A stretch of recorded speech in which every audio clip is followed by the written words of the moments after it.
client started with a dream and ended with getting their dream realized. They really were looking for a house that would combine beautiful materials and excellent craftsmanship in what's still considered a fairly small footprint. The final living area is 1,800 square feet. They weren't looking to maximize the allowable building envelope on the lot. They wanted a qualitatively great modern house. The original building was a single story of living over a garage. The majority of that single story of living area was removed, with just a little bit remaining. And since a substantial amount was removed, we could use a particular kind of process called deconstruction. Deconstruction is a careful taking apart of the building. When you deconstruct the building, you salvage as many parts as possible and they become donated and reused. The new facade goes property line to property line. The old house was about 25 feet wide with an exterior stair and a little extra space on the other side, the other property line side. We really pushed the facade the whole 40 feet. We enclosed the exterior side stair, as much for practical reasons so that you wouldn't get rained on when you come in to your house, as well as for the interior volume. By stretching the ceiling plane over the stair, the living room size stayed the same, but the ceiling is 5 feet wider than it was before, so it makes that living room feel bigger, even though the actual floor area isn't bigger. When you're living in a small footprint or a tight footprint, careful planning for storage and the integration of all the parts of your life within that building to keep a clean architectural aesthetic is really important. There is a terrific bar, appliance garage, sort of catch-all space in the middle of a long wall of cabinets.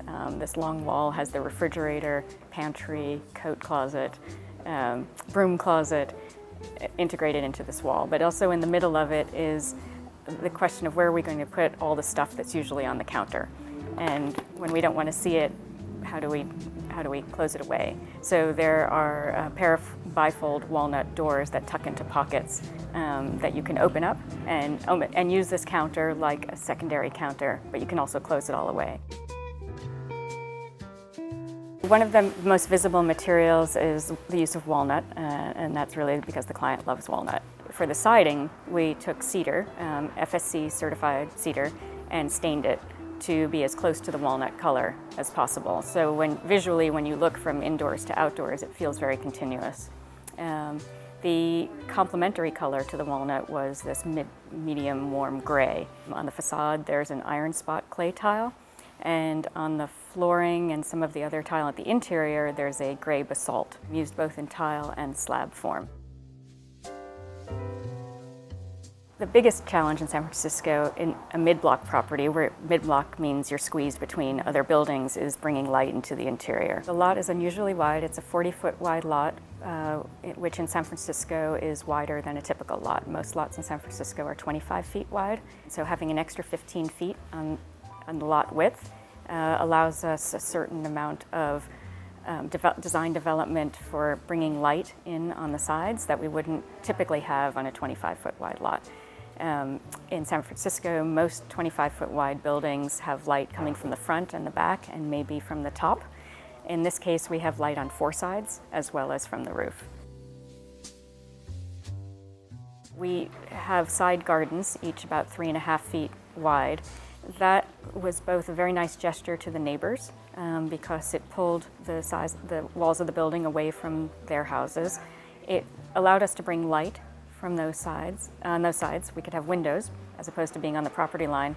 But having these very small side gardens also brought a softness and greenscape right into the house, right within the zone of the house, as opposed to just in the back of the house. And it really makes the experience of the inside and outside much more connected on 3 sides, actually 4 sides, because there's a nice tree right outside the front window. So you really are surrounded by landscape as much as you're surrounded by light. The site is an upslope lot. That means that the garden is behind the house, heading up the hill. in order to reimagine how this untamed, very wild hill could be domesticated and be brought into the architectural language of the building, required a lot of excavation of the hill. And we really wanted to make at least 2 outdoor rooms so that the indoor-outdoor spaces felt continuous. That in order to do that and to create the new retaining walls, which were integrally colored board formed concrete walls, plus some natural steel planter retaining walls, required doing all of that work before the house was framed. So the sequence was to do the demolition that was required of the old house, and then work in the backyard so that new materials could be brought in, excavated materials could be brought out without going through a finished house. So it was an important lesson because many people save the landscape for later, but in this case, because of the extent of site work and the location of the garden behind the house, in order to really work with the street, the garden had to be done first. What was nice, though, is the garden was completed before the framing started in the house, and we insisted that the plants get planted, so that actually by the time the owners moved in a year later at the end of construction, there was already a maturity to the plants. I'm really proud that the project feels like a whole. In HillHouse, I'm really particularly pleased that it is its own brand new identity. And the integration of the landscape with the architecture is a very important part of that identity as well. So the site and the building together are a unified whole.